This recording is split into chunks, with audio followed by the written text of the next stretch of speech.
आपको 100% नहीं 200% आपको आज मैं बताती हूँ कि 2025 में भाजपा की सरकार बिहार में बनेगी और भाजपा के मुख्यमंत्री बिहार में रहेंगे, ये तय है। केंद्र का तो पूछने का कोई सवाल ही नहीं, कोई उम्मीदवार ही नहीं है देश में। वो तो मोदी जी तय हैं 2024 में, और 25 में भी इस बार बिहार में बीजेपी की सरकार बनेगी और हमारा मुख्यमंत्री बनेगा।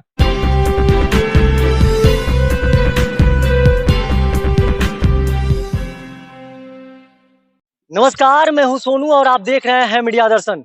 अभी मैं मौजूद हूं सासाराम के रेलवे मैदान में और आगामी 2 अप्रैल को यहां पर भारत के केंद्रीय गृह मंत्री अमित शाह का आगमन होने वाला है। और ऐसे में मैं बता दूं कि महीनों दिन से लगभग भाजपा कार्यकर्ताओं के द्वारा यहां पर रेलवे मैदान में तैयारियां चल रही है 2 अप्रैल को आने को लेकर। और यहां पर तमाम जो बिहार के बड़े नेता हैं वो है यहाँ पर आ चुके हैं और बारी बारी लगातार उन लोगों के द्वारा निरीक्षण किया जा रहा है। ऐसे में बताया जा रहा है विपक्षी पार्टियों के द्वारा कि 2024 और 25 लोकसभा चुनाव और विधानसभा चुनाव को लेकर यहाँ पर भारत के केंद्रीय गृह मंत्री अमित शाह का आगमन होने वाला है। लेकिन ऐसे में मैं बता दूं कि यहाँ पर महान सम्राट अशोक की जयंती को लेकर यहाँ पर केंद्रीय गृह मंत्री अमित शाह का आगमन होने वाला है। और वैसे में यहाँ के जो विधान पार्षद एमएलसी निवेदिता सिंह है वो यहाँ पर पहुंची हुई है निरीक्षण के दौरान। आइए उनसे मैं जानता हूं इसके बारे में कि उनका क्या कहना है होने वाला है। और विधान पार्षद एमएलसी निवेदिता सिंह है, मैं सीधा सीधी निरीक्षण करने के लिए यहाँ पर पहुंची हुई है स्थल पर। मैं इनसे प्रयास करूंगा, ये पहले बताइए कैसा व्यवस्था यहाँ पर चल रहा है।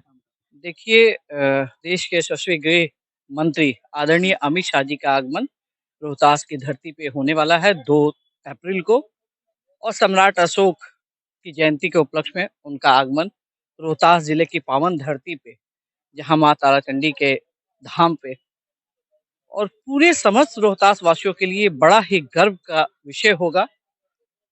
2014 से हम सरकार में हैं केंद्र में, लेकिन बगल में डेहरी में औरंगाबाद में कार्यक्रम लग पाया, लेकिन सासाराम में नहीं लग पाया था। और इस बार अभी चुनाव है भी नहीं, और माननीय अमित शाह जी का आगमन सम्राट अशोक की जयंती के उपलक्ष्य में होने जा रहा है, तो समस्त रोहतास वासियों के लिए बड़े ही गर्व का दिन होगा। और ये आगमन उनका सम्राट अशोक की जयंती पे पूरे रोहतास वासियों के लिए बड़े ही उत्साह का माहौल देखा जा रहा है। सभी आम जनता में अपने देश के यशस्वी गृह मंत्री को देखने की ललक और उनको सुनने की ललक है। बिहार के तमाम जितने भाजपा के बड़े नेता हैं यहाँ पर लगातार आ रहे हैं, लगातार महीनों दिन से इस कार्यक्रम को लेकर तैयारियां जोर शोर से चल रही है। ऐसे में विपक्षियों का कहना है कि सासाराम जो क्षेत्र है यहाँ लगभग जितने भी विधायक हैं यहाँ पर कोई भारतीय जनता पार्टी के विधायक नहीं है, इसीलिए यहाँ पर केंद्रीय गृह मंत्री का आगमन होने वाला है 2024 लोकसभा चुनाव को। देखिए, आपको जानकारी के लिए बता दें कि मैं भी इसी जिले से रहती हूँ और मैं पार्टी की विधान पार्षद हूँ, और भी पिछले साल माननीय संतोष सिंह जी भी विधान पार्षद के रूप में जीते हैं, यहीं से बीजेपी के ही। माननीय अवधेश नारायण सिंह जी का भी चुनाव अभी चल रहा है, कल मतदान है, और वो भी हमारे भाजपा के ही विधायक है, विधान पार्षद। 3 लोग तो आपको सामने दिख गए, सांसद मेरा ही है यहाँ पे। तो आप जो विधायक का विषय है, सरकार में समीकरण के आधार पर हम सीट नहीं जीत सके, लेकिन कहीं भी मतदान में कोई कमी भारतीय जनता पार्टी की नहीं हुई है। तो जो समीकरण, अभी तो कोई चुनाव है नहीं कि विपक्षी कहेंगे कि चुनाव के लिए अमित शाह आ रहे हैं। अमित शाह जी को जहां जरूरत होती है, उनकी सोच पूरी रणनीति के साथ, उनका कार्य करने का जो तरीका है, और देश में सभी लोग एक अच्छे रणनीतिकार के रूप में और चाणक्य की नीति के रूप में अमित शाह जी कार्य करते हैं। तो उनका रिफ्लेक्शन, इस कार्यक्रम का रिफ्लेक्शन 2024 में और 2025 में भी देखा जाएगा। तो आने वाला समय इस चुनावी रैली को, हम नहीं कहते, हमारे जो कार्यक्रम की रैली जो है उसको आगे के रिजल्ट के लिए परिणत करने में बहुत ही प्रभावकारी साबित होगा।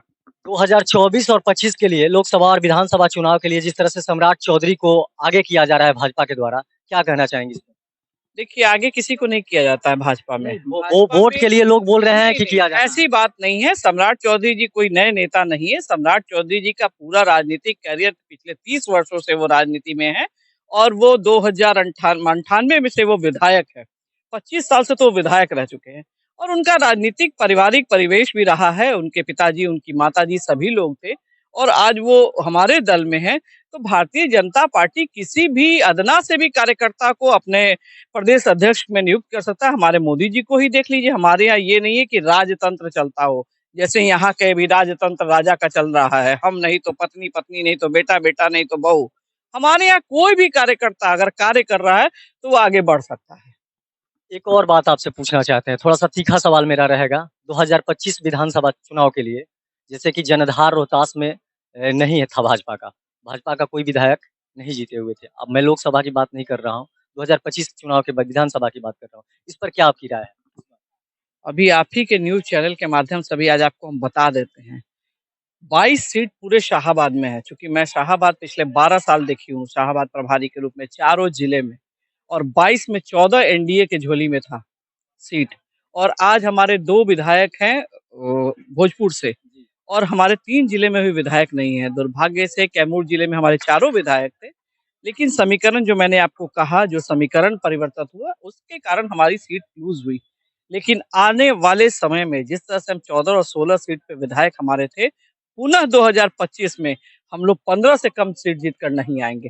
ये अच्छा, तय विषय है। 2024 और 25 लोकसभा और विधानसभा, क्या लगता है कि भाजपा ही आपको 100% नहीं, 200% आपको आज मैं बताती हूँ कि 2025 में भाजपा की सरकार बिहार में बनेगी और भाजपा के मुख्यमंत्री बिहार में रहेंगे, ये तय है। केंद्र का तो पूछने का कोई सवाल ही नहीं, कोई उम्मीदवार ही नहीं है देश में। वो तो मोदी जी तय हैं 2024 में, और 25 में भी इस बार बिहार में बीजेपी की सरकार बनेगी और हमारा मुख्यमंत्री बनेगा। देख सकते हैं कि डंके के चोट पर ये कह रहे हैं कि 100% नहीं 200% 2025 में विधानसभा का चुनाव भाजपा का ही बिहार में सरकार बनेगा। और मैं बता दूं कैमरा मैन से मैं चाहूंगा कि थोड़ा सा उस दृश्य को दिखाने का मैं प्रयास कर रहा हूं कि जहां पर देख सकते हैं कि केंद्रीय गृह मंत्री अमित शाह का आगमन को लेकर यहां पर बिहार के जितने भी तमाम बड़े नेता हैं उनके द्वारा लगातार यहां पर निरीक्षण किया जा रहा है। और वैसे में केंद्रीय गृह मंत्री अमित शाह का 2 अप्रैल को आगमन होने वाला है और इसी के लिए यहाँ पर निरीक्षण के दौरान विधान पार्षद एमएलसी निवेदिता सिंह पहुंची हुई थी, जिन्होंने अपने अंदाज में बेबाक अंदाज में अपनी बातों को रखा और कहा कि आने वाला लोकसभा चुनाव और विधानसभा चुनाव भाजपा का ही रहेगा। बाकी तमाम आप ऐसे ही खबर देखने के लिए हमारे साथ बने रहिए। मैं मीडिया दर्शन से सोनू कुमार, धन्यवाद।